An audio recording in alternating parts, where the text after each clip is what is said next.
नमस्कार, मेरा नाम है पीयूष और आप देख रहे हैं द पॉलिटिक्स मैन। दोस्तों, क्या आपने कभी सुना है कि किसी देश का वित्त मंत्री सिर्फ इसलिए चुनाव लड़ने से मना कर दे और बहाना बताए कि हमारे पास पैसा नहीं है? दरअसल मैंने तो अभी तक नहीं सुना था, लेकिन हमारे देश की जो वित्त मंत्री हैं निर्मला सीतारमण जी, उनसे एक इंटरव्यू में पूछा गया कि क्या आप चुनाव लड़ रही हैं? तो निर्मला सीतारमण जी का जवाब आया कि मेरे पास पैसा नहीं है, इसलिए मैं इस लोकसभा चुनाव में चुनाव नहीं लड़ पाऊंगी। ये हमारे देश के वित्त मंत्री जो निर्मला सीतारमण हैं उनका बयान है।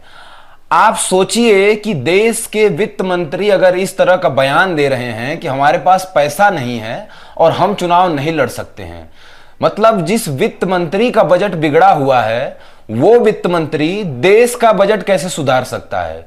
और कितनी अनर्गल बात है कि कोई वित्त मंत्री कह रहा है कि हमारे पास पैसा नहीं है और मैं चुनाव नहीं लड़ पाऊंगी। ठीक हो सकता है कि निर्मला सीतारमण जी ने जो पैसे थे उसके प्याज खरीद लिए होंगे, क्योंकि आपको उनका बयान याद होगा कि जब प्याज का रेट खूब बढ़ रहा था तो निर्मला सीतारमण जी से एक इंटरव्यू में पूछा गया कि प्याज के दाम में लगातार बढ़ोतरी हो रही है, तो उन्होंने कहा कि मैं प्याज नहीं खाती हूं।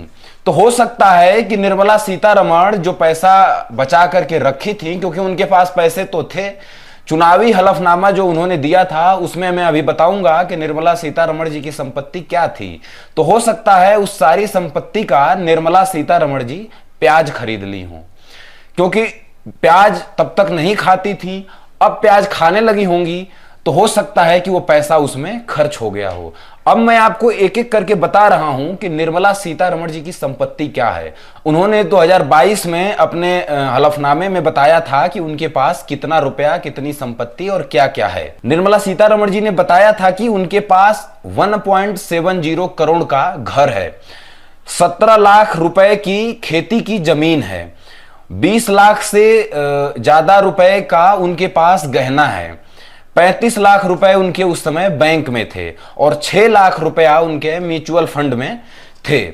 तो निर्मला सीतारमण, ये बताना इसलिए जरूरी है कि देश की वित्त मंत्री अगर कह रही हैं कि हमारे पास पैसा नहीं है और मैं चुनाव नहीं लड़ पाऊंगी, निर्मला सीतारमण जी को डर है कि अगर वो चुनाव में जाती हैं तो क्या हश्र होने वाला है। ये सबको पता है कि बीजेपी 2024 में कहां पर खड़ी है, किस कदर बीजेपी में भगदड़ मचा हुआ है, किस कदर बीजेपी के नेता टिकट लौटा रहे हैं, किस कदर बीजेपी के नेता टिकट ना मिलने के पहले ही मना कर रहे हैं कि नहीं नहीं भैया हमको टिकट मत दो, हम हमारी अंतरात्मा की आवाज सुने हैं और हम अब चुनाव नहीं लड़ेंगे। तो निर्मला सीतारमण जी को स्थिति पता है कि वो चुनाव मैदान में जाएंगी तो उनका क्या हश्र होने वाला है। तो किसी देश के वित्त मंत्री का इस तरह का बयान आना कितना शर्मनाक है कि, और फिर चुनाव, आप जानते हैं कि चुनाव पार्टियां लड़ाती हैं, देश की इतनी बड़ी पार्टी है, विश्व की सबसे बड़ी पार्टी कही जाती है, इतना रुपया है उनके पास, तमाम इलेक्टोरल बॉन्ड उनको मिले हैं। तो ये हमारे देश के वित्त मंत्री निर्मला सीतारमण का बयान है। आप इस बयान के बारे में क्या सोचते हैं, हमारे वीडियो के कमेंट बॉक्स में जरूर बताएं। धन्यवाद।